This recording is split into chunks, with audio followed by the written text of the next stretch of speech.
Hello everybody and welcome to Heel Heat. I'm Gary Rhodes. This is my tag team partner, the Gigolo Jimmy Del Rey.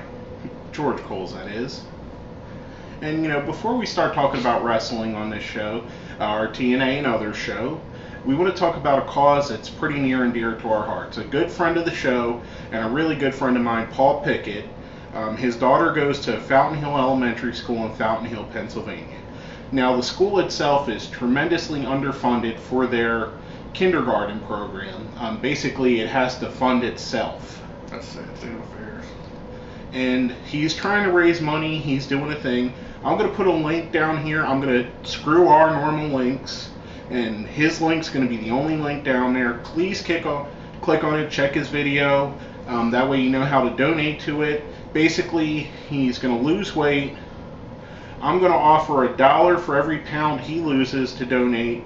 There's other people that are donating as well. It's going till February. Gary had a great idea, and tell him what you're going to do for the cause. I'm going to lose weight too. And every pound that I lose, if everybody wants to donate to it, it'll all go straight to Paul's account. There you go. So Gary's going to chip in. He's going to join in the weight loss campaign. I'm going to chip in monetarily to your campaign as well, Paul. We're going to put the link up there. Please check it out. If you care about the kids, this is the future of our country, basically, and these kids need their supplies for education. They really do. They do. And you know what? For our Raw show, is I'll weigh myself because this just happened. I'll let everybody know what I weigh, and every episode beforehand, I'll just to kick it off. Well, we'll do a weigh-in thing. We'll bring the scale, and we'll show you on the video so you don't think we're lying and we're not hyping up the fucking thing. We'll bring the scale. Gary will weigh in. You can see it every week. It might not be part of the shows, but we'll put a different little link to a different thing. So right now I'm probably a slim, sexy 275 pounds. Right, and then within, what's it, 4 or 5 months, you want to lose, about 30, 40 pounds. So if you guys want to contribute to our portion of it, you want to contribute, just send out money through PayPal to Paul, or if you know him, if you live in the area, just drop by, give him some money as well.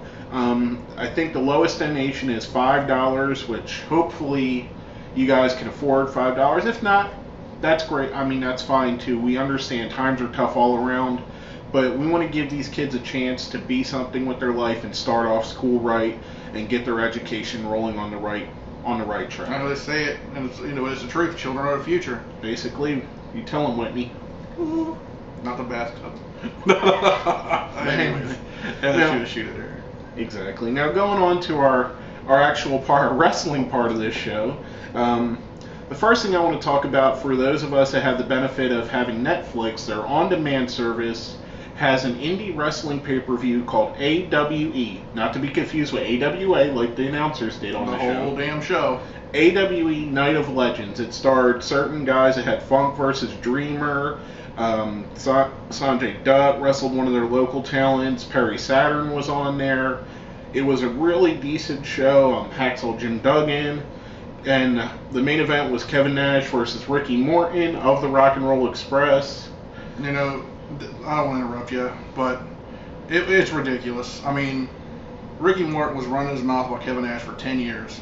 And Kevin Nash isn't one of the most popular guys in the back. And we all know that. We've all heard stories about this, that, and the other. But really, they had nothing to do with each other. Ricky Morton he's just a bitter nobody that has not a dime to spend nor pop to piss in, and he's just hating everybody. Anybody that's ever made money in the business, he hates. It's just ridiculous. You know what? Maybe if you'd have paid your child support, took care of your kids, maybe you'd have a driver's license or a job. Yep. And if you have a problem with it, you know where the show's at. Send a comment. I got a tag team partner. Get in touch with us. We'll fight you straight up if you have a problem with my boy Gary said. We'll take you and Robert out. Oh, fish-eyed Robert. And the thing is, I don't back down from what I say. It's the straight up truth. You're just a bitter has-been. That's all I gotta say about it. I'm done. Anyway, you feel therapeutic now, GR? And that just pisses me off. You know what? The business. You have so many sad stories and so many good stories. You know, drugs and drinking. On the same show, you got a guy like Perry Saturn who went to the basically bottom, was homeless, used drugs so much that he was living on the streets.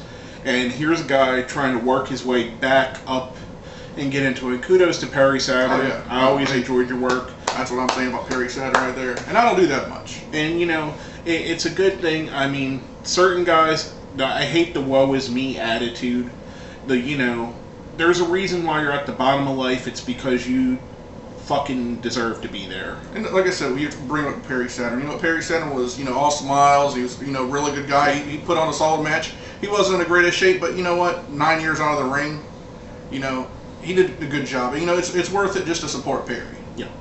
And another thing I want to talk about is a show I happen to find looking through my DirecTV guide thing. It's called Prime Wrestling. It's out of Ohio. It's another indie show. It comes on Sunday nights at 10 p.m. on a channel called STO. If you have DirecTV, the channel number is 662 on the sports package. If not, the channel's called STO. There's some really good up-and-coming talent. A guy named Crimson there that does kind of a Joker gimmick. There's Matt Cross, who was on Tough Enough. Johnny Gargano, who's been, you know, rumored to be going to the WWE for the past few years. Bobby Shields. Jimmy Jacobs wrestles there. Rhino wrestles there. Pretty good show overall. I only caught one episode. I really liked what I saw. I got it set to record every week. I'm going to watch it now on a regular basis. But I really liked it. Check it out. It's a good, solid indie wrestling show. That was great. And then, you know, we're going to talk about the TNA show, TNA Impact this week. The first thing that really stuck out was Samoa Joe versus Jeff Hardy in the Bound for Glory series. And to steal the thunder, the wrong fucking guy went over. I mean, you got a guy like Jeff Hardy that's been given every goddamn opportunity in the world, and he's pissed every single one of them away by drugging it up, by fucking not showing, coming into the match all fucked up and fucking wrestling Sting for a minute and a half and putting on one of the worst matches I ever seen. And I've seen the goddamn gobbledygooker. I've seen the Shockmaster. I just fucking flubbed that line, and that was still better than that match that fucking Jeff put on. You got this piece of shit coming out there basically over a guy like Samoa Joe who lives, dies, and breathes wrestling. Should be one of the highlights of your goddamn show, and you're putting Jeff Hardy over on him. That's shame on you, TNA. Shame on anybody that was involved in booking that. Shame on Jeff Hardy for being a fucking waste of what was a tremendous talent. I don't think he was always tremendous talent. I mean, he had good talent. He just... You know, I have to disagree with you on that, too. Because, I mean, he was surrounded by other guys that had good talent. He's a spot wrestler. And I'm not a big fan of spot wrestlers. He had Christian. He had Edge. He had his brother Matt. He had Devon and Bubba Ray. Those guys are what made him. And those guys were all 10 times better than him. But anyway, I'm just upset because the wrong guy went over, I think. I mean, I'm a big Joe fan, as you guys have seen, I'm sure. And I just think the wrong guy's going over. Jeff Hardy doesn't need to win Bound for Glory, whereas Samoa Joe could really use to win it, especially since they buried him last year on it. Oh, they did. And then, you know, coming off of that, speaking of Samoa Joe, our question of the week last week was, who do you think the best TNA champion so far has been? Now, we got an answer from one of our friends on YouTube. I hope I'm not saying this wrong. Right, it looks like Triple Fellable. I hope that's right. Best TNA champion ever, no contest, no brainer, Robert Roode. He gave more credibility to the strap than anyone, made it more than just a prop. I really thought he had a solid run. After about 2-3 years of TNA totally being bullshit, I agree, he did give it a lot of credibility. He made the championship mean something again. I really like that pick. It's a good pick. He's up there for me. He's really up there for me. He's one of the top guys. The reason I watched the show is him. What would you think would be your... I liked it because when TNA first went on television, the first big guy that they pushed for the title was Christian Cage, or Christian and WWE fans. He did what Triple Fallable says. He gave more credibility to the belt, because all the time it was just Jeff Jarrett before holding that. Jeff Jarrett. People got tired of Jeff Jarrett. Vince fired him on TV for a reason. And he put on great matches, and he really was Captain Charisma there. So I'd have to go with him. I like that idea. Christian, he's, again, another guy that's, much like Samoa Joe, doesn't get his proper respect in the business. And one more thing to add to it is, like, when he went to TNA because he was pissed off with Vince for not giving him a title push. Yeah. He goes there, gets his title push. What happens when he leaves there? He goes to WWE and gets 2-time world champion. Yeah. And my pick of the week, surprise, Samoa Joe. I really like the run they did with him, the undefeated streak. I like the matches he had with Kurt Angle. I think he was a champion in TNA. He was the first TNA champion to me that really was stood out as a champion. A legitimate badass, too. Like, this is the guy that you can build your business among. And that's why I was so pissed off about the match earlier in the show.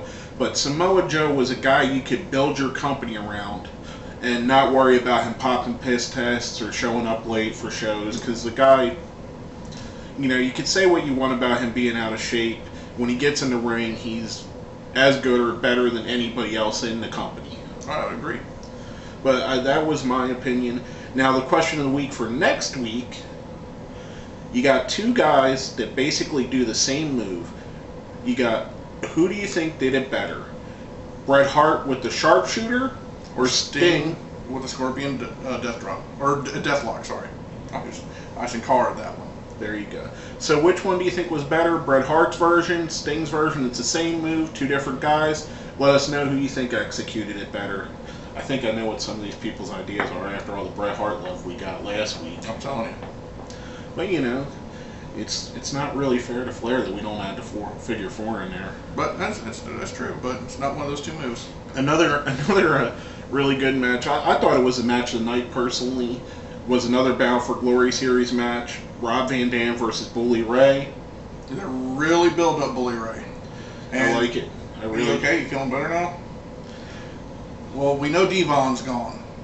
Well, he hasn't signed anywhere yet.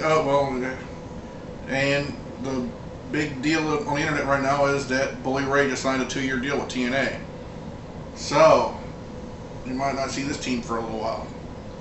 I was really hoping they went back to WWE personally. Who knows what they promised Bully Ray? Maybe he'll get a title run now. I really love the character. I really do. The Dudley Boys are my favorite tag team ever. And I really wanted to see one last big run in the WWE with them. But more kudos to Bully Ray. Make your money, man. Do whatever you can to keep that. Well, speaking of the match, though, we'll get back to the match. The match was solid. I thought it was great. Yeah. And they really worked good off each other. And I love the finish. Yeah. What do they call it there now? Do they still call it the Bubba Cutter? The Bully Cutter? No, they always mixed up. That was just a... Anyways, it was an awesome match, and they really worked good off each other. And it's two guys that have worked with each other 10,000 times, so... Over 15 years. Yep. I mean, it was a really good... I thought it was a match of the night, personally. And, coming off of that, we had the backstage segments all night with the guy Mark from New York that was part of the Aces and Eights, the first guy that we know of who's a nobody, and Austin Aries. I thought it was the one thing I liked how Austin Aries played out. I thought the one thing that was really kind of cheesy is he's interrogating him holding the World Championship belt. That too. And, them calling the other guy, which we all kind of really know who it is, and he just signed a contract with him, Luke Gallows, as the big guy. The big guy, the arm breaker. Really. They're really good at signing, signing names. It did kind of remind me when they called Scott Hall the Outsider because they didn't know what they were going to call him. That kind of reminded me of that. If you guys remember the NWO angle, because they couldn't call him Razor Ramon, and it wasn't decided they were going to call him Scott Hall. Scott Hall. Yeah, they just called him the Outsider. Well, seeing him in a ring with Aries is just, you kind of really forgot how big Luke Gallows is. He's a huge dude. He's a very big man. And it looks like he pumped up a little bit more. And he's a damn good worker, too. Well, he's out of the Straight Edge Society, so he could juice it up again. Yeah, that's true. But he's a damn good worker in the ring. A really good big guy, along the likes of Kane. Kind of a similar style. I really enjoy his work. I'll be happy when he gets revealed and he gets a normal push there and he doesn't have to wear the biker mask. I'm sure he's sweating his ass off trying to work. Yeah. But I mean, they were kind of decent segments, and then to end the show, they traded off, and he ended up hitting the Mark guy in the head with a wrench. Hammer, that's what it was. Bullpen hammer. Yeah, it looks real. Anyways, I thought it was a solid segment. Which brings us to another segment. Well, a couple of segments actually with Magnus. Magnus has really stepped up his talking game. To me, I think he's going to be this week's heel of the week. I would agree with that. He attacked Samoa Joe early in the night, and then he also attacked who did he attack? Rob Van Dam. Rob Van Dam, yeah. Setting up a match at the next pay-per-view, Rob Van Dam versus Magnus, which I think will be a tremendous match. Yeah, and honestly, you know who his talking kind of character reminds me of is, remember back in the mid-'90s when Russo would show up on TV in WWE as Vic Venom? You know, just kind of stirring shit up. On Shotgun Saturday. Shotgun Saturday Night, just stirring a little bit of shit up here and there. That's what he kind of reminded me of, you know? I liked it.